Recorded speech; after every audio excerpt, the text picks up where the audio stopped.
Assalamualaikum warahmatullahi wabarakatuh. Baik, apa kabarnya semua? Izinkan saya untuk menjelaskan dua materi pada minggu kedua pertemuan di Psikologi Sumber Daya Manusia kali ini. Ada dua video yang akan kalian pelajari. Yang pertama adalah tentang Workforce Planning and Forecasting, yaitu perencanaan sumber daya manusia, dan yang kedua nanti adalah tentang Job Analysis. Baik, saya akan langsung mulai saja. Berikut adalah deskripsi untuk workforce forecasting dan planning tadi ya. Yang pertama kita akan belajar mengenai apa sih itu perencanaan sumber daya manusia gitu. Kemudian langkah-langkahnya itu seperti apa dan mengenali teknik-teknik yang bisa digunakan dalam perencanaan sumber daya manusia itu sendiri. Baik, kita langsung masuk ke sini. Perencanaan SDM itu apa sih?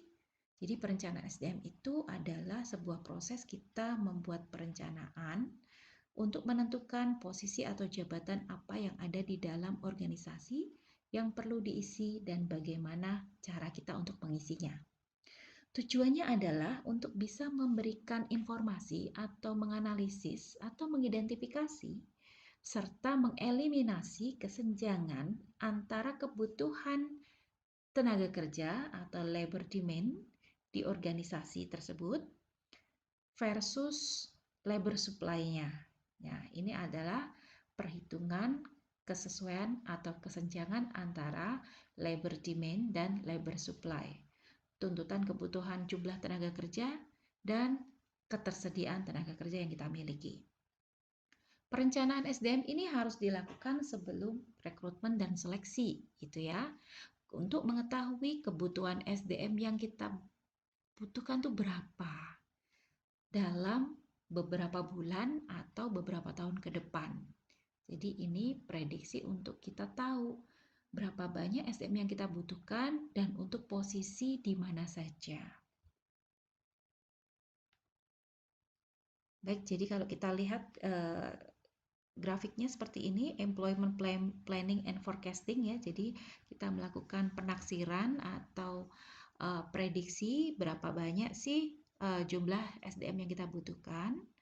Kemudian recruiting ini ya, membangun pool itu semacam kolam kumpulan potensial SDM yang akan kita rekrut gitu ya.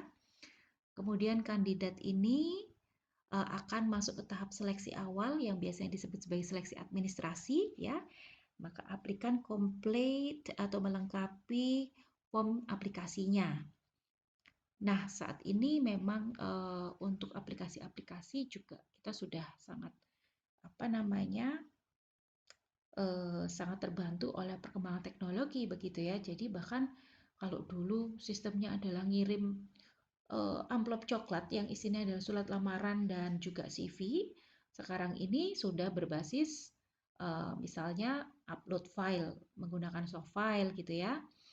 Atau juga bahkan ada sebagian perusahaan yang sudah menggunakan ATS atau the Applicant Tracking System. Jadi sudah ada sebuah software untuk bisa men-tracking semua input ya kandidat-kandidat yang melamar gitu. Nah, dari situ kemudian lanjut jika lolos kandidat akan masuk ya di sini kita menggunakan sebagai HRD akan menggunakan tool seleksi seperti psikotes ya atau tes skill atau bakat atau keterampilan spesifik yang dibutuhkan, tes kemampuan bidang, tes kemampuan bahasa, termasuk nanti ada tes kesehatan dan seterusnya. Nah, dari situ kemudian kalau memang memenuhi kualifikasi akan lanjut lagi gitu ya di sini. Dan pada tahap ya interview oleh pimpinan. Ya. Jadi kandidat-kandidat yang memenuhi kualifikasi tadi yang sudah melewati serangkaian seleksi akan diinterview akhir untuk dinilai kesesuaiannya atau kesiapannya bekerja di perusahaan tersebut. Kalau cocok, diterima, sama-sama oke, maka diterima. Dan menandatangani kontrak kerja. Nah, jadi fungsi perencanaan SDM adalah untuk membantu juga salah satunya supporting di dalam proses rekrutmen dan seleksi. Sebuah metodologi perencanaan SDM oleh satu perusahaan konsultan diilustrasikan sebagai berikut. Ya, jadi sebuah konsultan SDM itu melakukan beberapa tahap dalam forecasting. Yang pertama, mereka akan melakukan review terhadap rencana bisnis perusahaan dulu, gitu ya. Jadi dalam kurun waktu misalnya beberapa tahun ke depan, misalnya 3 atau 5 tahun ke depan, apa sih rencana bisnis usaha ini? Apakah akan melakukan ekspansi, apakah melakukan diversifikasi, atau seperti apa? Selain data tentang orientasi bisnis atau rencana bisnis, maka dibutuhkan juga data SDM yang sudah ada. Ya, jadi bagaimana tingkat pendapatan perusahaan itu akan mempengaruhi staffing levelnya. Kebutuhan penambahan atau tidak menambah SDM itu sangat ditentukan dari seberapa besar tingkat revenue dari perusahaan itu. Langkah kedua itu adalah memperkirakan dan mengidentifikasi kemudian secara spesifik posisi apa saja yang memang dibutuhkan SDM gitu ya. Dan kesenjangan antara tenaga kerja yang potensial di dalam internal organisasi. Jadi sebelum melakukan forecasting lebih lanjut, setelah tadi tahu ya bagaimana rencana bisnis dalam beberapa tahun ke depan, data SDM-nya seperti apa dari internal, maka sebetulnya langkah berikutnya adalah membuat identifikasi posisi yang kosong itu apa saja. Dan sebelum kita melihat lebih luas, maka melihat dulu data ketersediaan SDM potensial yang kiranya bisa menduduki posisi tersebut. Langkah ketiga adalah mengembangkan rencana strategik tenaga kerja. Di sini maksudnya adalah memprioritaskan kesenjangan kunci mana posisi yang kosong dan mana SDM potensial yang sesuai, serta mengidentifikasi rencana spesifik untuk mengisi beberapa kesenjangan dengan memikirkan juga strateginya apa, misal dengan rekrutmen atau training, dengan mentoring, atau dengan cara yang lainnya. Jadi rencananya itu selain strategik juga lebih spesifik dan detail gitu ya. Jadi kalau semua harus diperhatikan, mungkin akan berbenturan dengan budget atau alokasi dana perusahaan dalam melakukan proses rekrutmen. Maka kita perlu membuat prioritas. Posisi mana sih yang benar-benar urgent dalam waktu dekat dibutuhkan dan posisi mana yang mungkin masih bisa menunggu misalnya beberapa bulan lagi atau periode selanjutnya untuk bisa dilakukan. Nah, setelah membuat prioritas tadi, maka kita membuat rencana spesifik bagaimana cara untuk mengatasi kekosongan jabatan tersebut. Langkah keempat adalah mengimplementasikan rencana yang sudah dibuat. Ya, misalnya tadi taruh contoh ada posisi yang akan kosong sebagai manajer HRD, ya HR manager. Nah, HR manager yang kosong ini maka akan dilihat terlebih dahulu, gitu ya. Adakah orang-orang internal di dalam perusahaan yang memenuhi kualifikasi sesuai dengan job desk dan job spec untuk posisi HR manager tadi, gitu.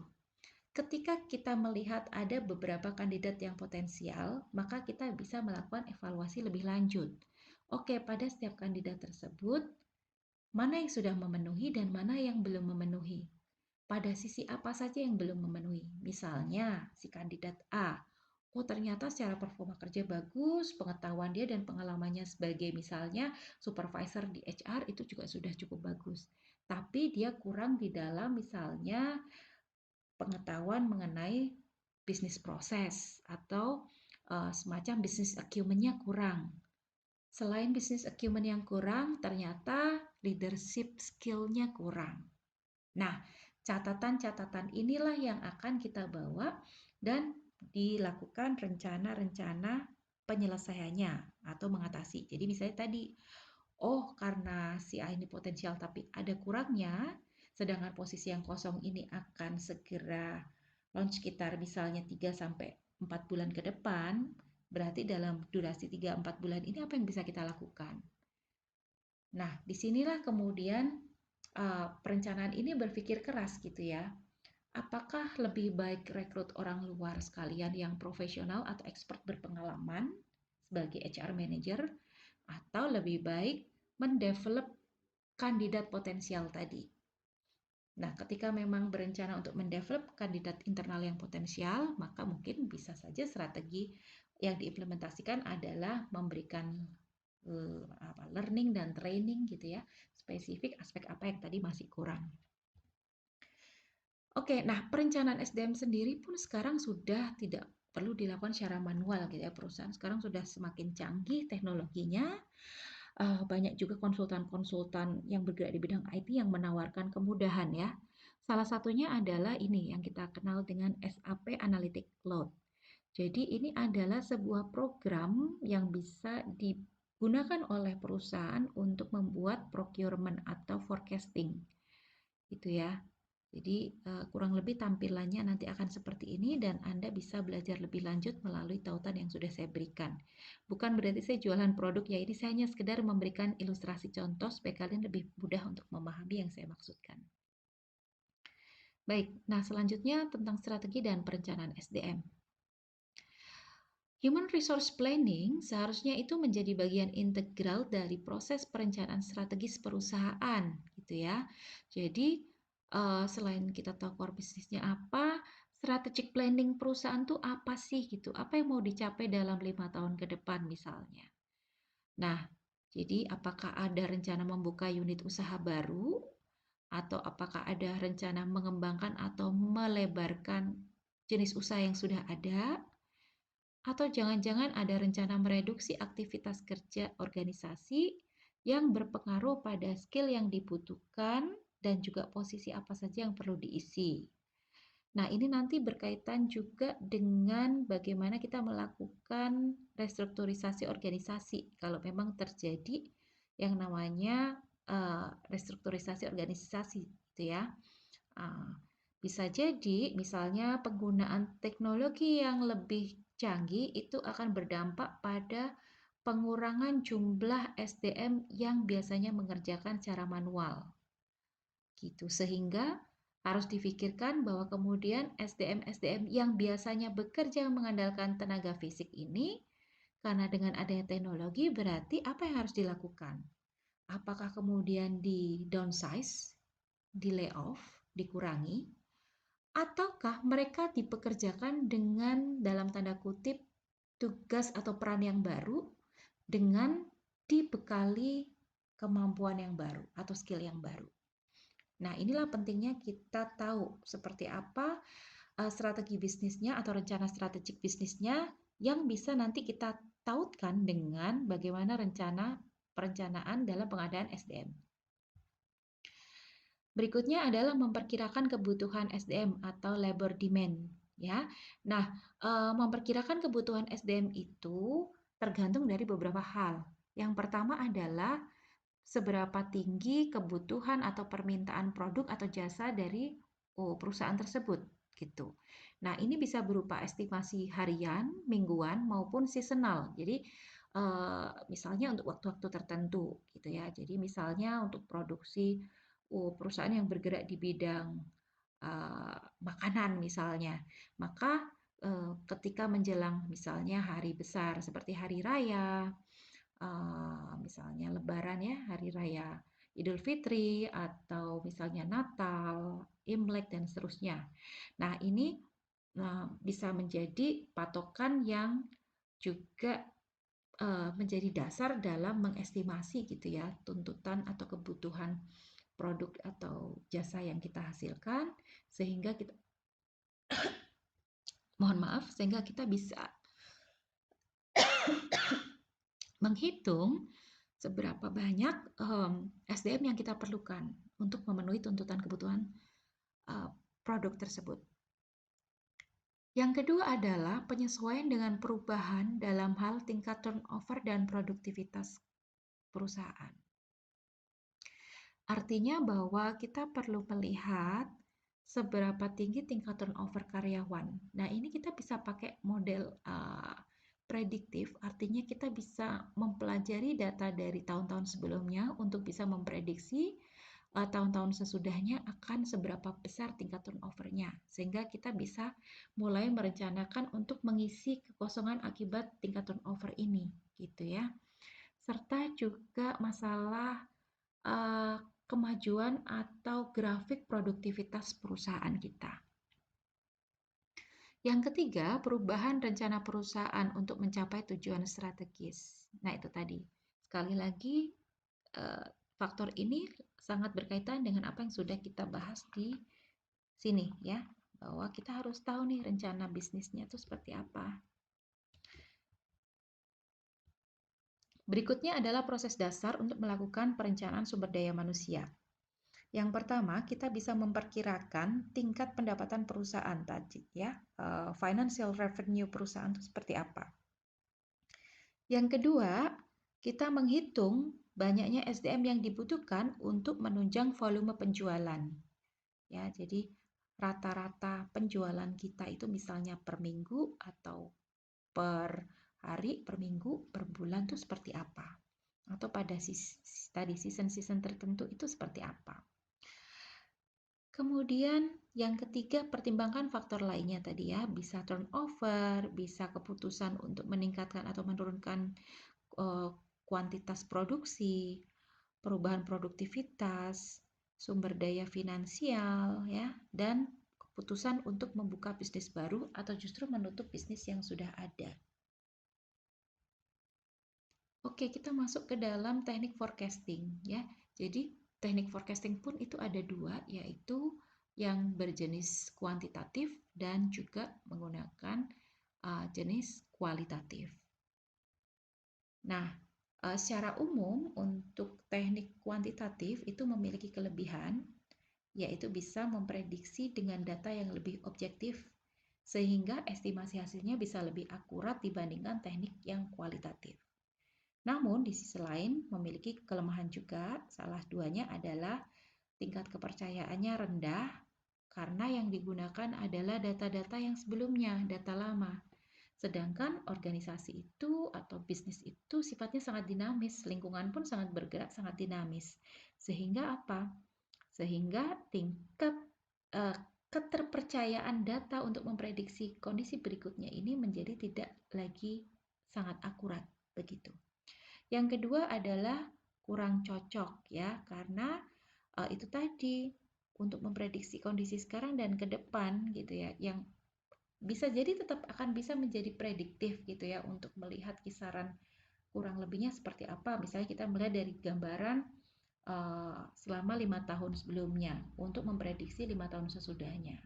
Itu. Namun memang jadi tidak fleksibel ketika faktor situasional saat ini seperti kondisi saat ini itu sangat dinamis dan unpredictable. Oke, nah pendekatan yang kedua adalah kualitatif. Nah, kalau kualitatif kelebihannya tadi bisa lebih adaptif, bisa mempertimbangkan berbagai faktor. Salah satunya adalah faktor kepribadian yang dibutuhkan, bakat dari SDM yang dibutuhkan, kemudian rencana perubahan baik di level mikro maupun di level makro, serta juga memperhatikan berbagai kondisi-kondisi situasional yang tidak bisa kita kendalikan dari sisi perusahaan. Kekurangannya ya karena sifatnya kualitatif, maka dia cenderung lebih subjektif gitu. Oke, beberapa teknik yang digunakan antara lain ini. Ada trend analysis, ada ratio analysis, ada scatter plot, moving average, exponential smoothing, regresi, linear programming, actuarial model ya, simulasi, probability matrix, first order Markov model, dan semi Markov model. Jadi banyak sekali. Apakah kita harus menguasai semuanya? Enggak, kita akan belajar beberapa contoh di antaranya supaya kalian tahu. Nah, yang berikutnya adalah kualitatif. Nah, untuk teknik kualitatif di sini kita hanya masukkan dua, yang namanya Delphi teknik dan grup nominal teknik. Baik, kita lanjutkan. Ini yang untuk kuantitatif yang pertama adalah dengan trend analysis. Oke, jadi trend analysis ini mempelajari variasi tingkat pekerjaan di perusahaan selama beberapa tahun terakhir. Contohnya menghitung jumlah SDM di akhir tahun pada kurun waktu 5 tahun dan dilakukan di setiap subgroup subgroup atau subunit atau subdepartemental. Bisa misalnya dari bagian sales sendiri, produksi sendiri, administratif, dan yang lainnya. Nah, yang pertama, tools ini menyajikan estimasi kasar untuk awal sekali ya, bisa kita gunakan untuk memprediksi kebutuhan staffing di masa mendatang. Pendekatan ini punya plus dan minus tadi ya. Keterbatasannya adalah tingkat pekerjaan jarang hanya tergantung pada prediksi waktu ya tadi. Tapi berbagai faktor lain bisa mempengaruhi kebutuhan SDM yang berbeda dari waktu ke waktu. Yang kedua, ini kurang cocok diterapkan pada perusahaan kecil. Karena tadi fluktuasi bisnis yang terjadi itu sangat dinamis, kita tidak bisa memprediksi. Karena tadi kalau dalam fase pertumbuhan organisasi, dia tuh masih masa birth gitu ya, masa kelahiran, belum masuk ke masa mature. Kalau sudah mature, dia udah stabil, kita bisa gunakan estimasi penjualan dan produksi itu on average gitu. Nah, manfaatnya dari pendekatan ini atau teknik ini adalah karena dia berbasis data bisnis ya, yang digunakan adalah Anda bisa lihat ini salah satu contohnya ya, dari tahun 2002 sampai 2008 misalnya. Untuk memprediksi tahun 2009 sampai 2011. Maka di sini yang harus dimasukkan adalah faktor bisnisnya, tingkat penjualan ya, tingkat penjualannya dari tahun ke tahun, juga produktivitas SDM-nya ya. Bisa dari sisi sales ya, yang bisa terukur secara kuantitatif. Sehingga di sini akan menghasilkan berapa sih kalau ketika penjualannya sekian ya, produktivitas tenaga kerjanya sekian, maka waktu itu jumlah tenaga kerja yang dibutuhkan berapa. Nah, ketika tahun berikutnya jumlah pendapatannya sekian gitu ya, produktivitasnya sekian, maka jumlah SDM-nya berapa. Nah, angka-angka inilah yang digunakan untuk memprediksi di tahun berikutnya, seperti itu. Ya tadi, karena berbasis data lebih objektif ya, sehingga menghasilkan prediksi yang bisa lebih mendekati. Dengan catatan kalau kondisinya itu stabil sama dengan kondisi 5 tahun sebelumnya yang digunakan sebagai estimasi prediktif. Yang kedua, dapat digunakan untuk membedakan kebutuhan SDM lintas lokasi yang beragam. Artinya ketika kita memiliki perusahaan ini memiliki berbagai cabang gitu ya, tidak hanya satu perusahaan atau tidak hanya satu lokasi secara geografis, maka kita bisa menggunakan pendekatan ini untuk menentukan di setiap lokasi apakah jumlah yang dibutuhkan sama atau berbeda. Karena apa? Karena tingkat pendapatan dan produktivitas di setiap lokasi bisa saja berbeda. Nah, ini menjadi salah satu keunggulan juga. Baik, nah selanjutnya di sini adalah teknik rasio, analisis rasio ya. Jadi kalau tadi ini trend analysis, menganalisis tren dari tahun ke tahun, maka contoh yang kedua adalah analisis rasio. Analisis rasio ini membuat perkiraan berdasarkan rasio historical gitu ya, antara beberapa faktor kausal seperti volume penjualan hampir sama dengan yang tren, dan jumlah SDM yang dibutuhkan atau jumlah sales yang dihasilkan oleh setiap SDM-nya. Manfaatnya ini kalkulasinya sederhana dan menyediakan dasar yang solid untuk memulai forecasting SDM. Tapi keterbatasannya kurang lebih sama juga gitu ya. Rasio ini berdasarkan data masa lalu sehingga tidak memperhitungkan kemungkinan perbedaan dalam proses produksi bisnis, perubahan permintaan, ataupun spesifik lainnya seperti bakat SDM yang dibutuhkan. Yang kedua, tidak menyediakan informasi trait yang dibutuhkan SDM untuk sukses dalam organisasi. Jadi hanya dari sisi kuantitas saja gitu. Karena padahal kalau kita memperhatikan sisi kualitas tadi trait, skill dan yang lainnya, bisa jadi kita melakukan berbagai job redesign. Mungkin tidak harus dengan mempekerjakan orang baru, tapi dengan mengubah peran tugas yang lama menjadi peran tugas yang baru. Bisa dengan job enlargement ataupun job enrichment. gitu ya. Jadi menambah variasi tanggung jawab dan variasi tugasnya. Bisa itu variasi yang setara, bisa aja variasi yang semakin meningkat atau progresif. Nah, ini adalah salah satu contohnya untuk analisis rasio gitu ya. Jadi ini memprediksi kebutuhan SDM di hotel chain ini ya. Jadi awalnya 25 hotel dan ada rencana akan membuka lagi 7 hotel yang baru. Nah, setiap posisi itu diklasifikasikan jumlah employee-nya ada berapa banyak ya untuk ke 25 hotel. Kemudian juga yang B itu adalah rasio dari SDM per hotel ya. Jadi rasionya SDM per hotel berapa? Maka dari situ bisa digunakan untuk mengestimasi atau memproyeksi kebutuhan di masa mendatang. Kira-kira berapa yang dibutuhkan untuk sebanyak 32 hotel, karena yang awal ini masih 25 ya. Yang 25 ini yang digunakan adalah jumlah SDM dan juga rasio SDM per hotelnya. Baik, saya lanjutkan. Teknik yang ketiga itu scatter plot. Ini adalah sangat statistikal ya. Saya rasa kalau teman-teman sudah belajar statistik sudah bisa lebih paham. Jadi ini adalah metode grafis untuk mengidentifikasi relasi antara dua variabel. Contohnya di sini adalah penjualan dan tingkat penjenjangan SDM di perusahaan. Jadi bisa Anda lihat di grafik ini, yang di sebelah sumbu Y ini adalah jumlah, mohon maaf saya ilustrasikan dulu. Jadi ini asumsikan sebuah rumah sakit dengan 500 tempat tidur, mengharapkan untuk berkembang menjadi 1.200 tempat tidur selama 5 tahun ke depan. Direktur Keperawatan dan SDM ingin meramalkan kebutuhan untuk perawat terdaftar. Nah, Direktur SDM memutuskan untuk menentukan hubungan tersebut antara jumlah atau ukuran rumah sakit dan jumlah perawat yang dibutuhkan. Di sini hospital size-nya melalui indikator jumlah bed ya, tempat tidurnya atau bangsalnya. Ya, semakin banyak 1.200 maka jumlah perawatnya juga kan kebutuhannya semakin meningkat mengikuti itu tadi.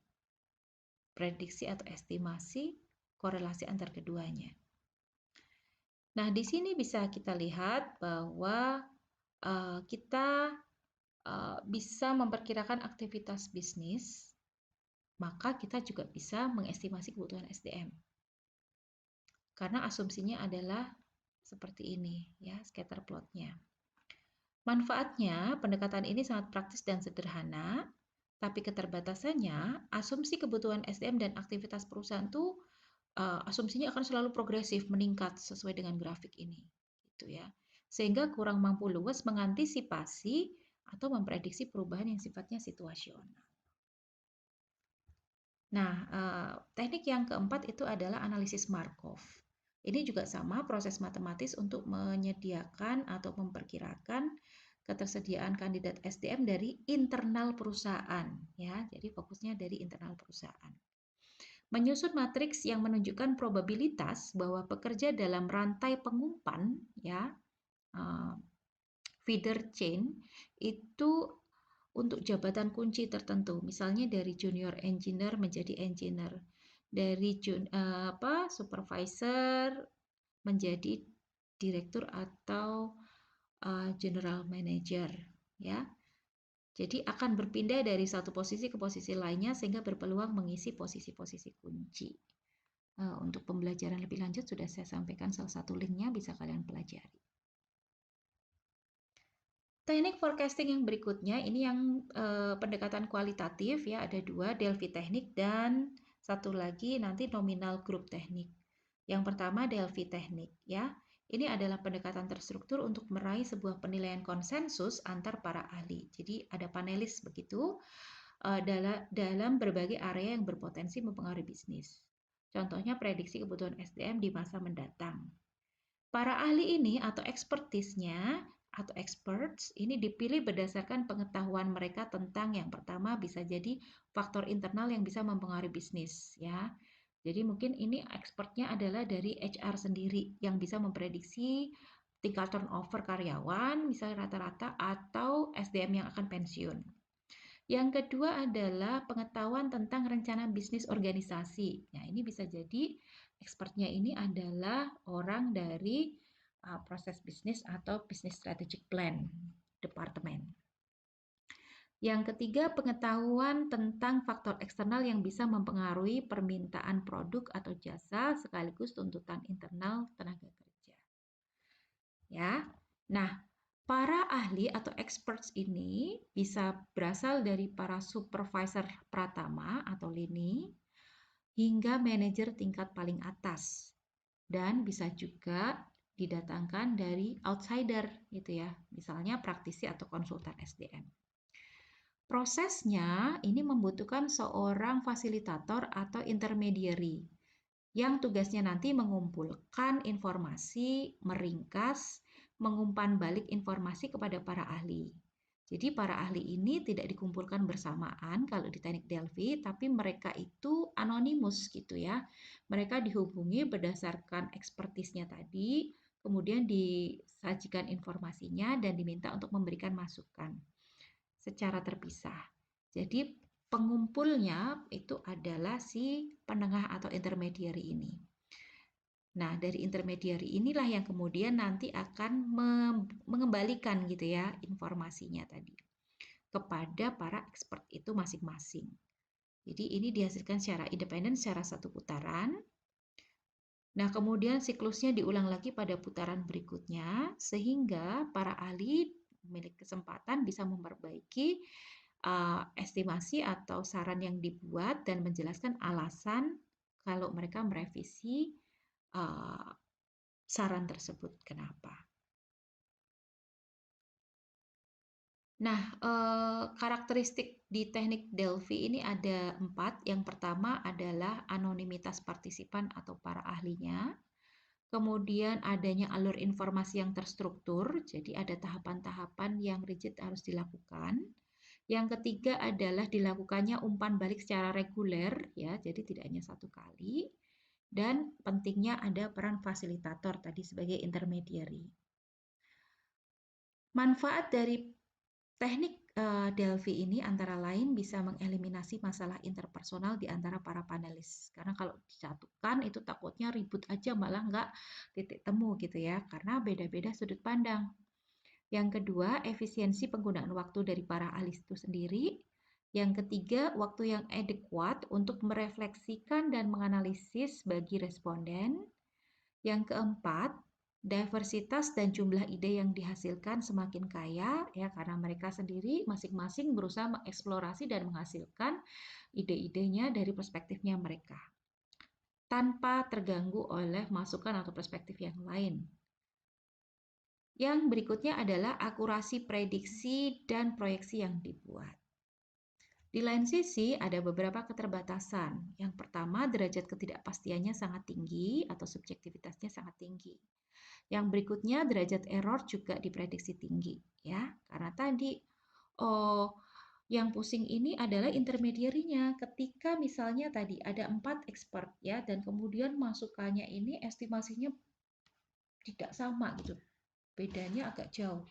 Nah, jadi pengambilan keputusan pada tahap final ini bisa jadi bias gitu karena variasi atau keberagamannya terlalu besar.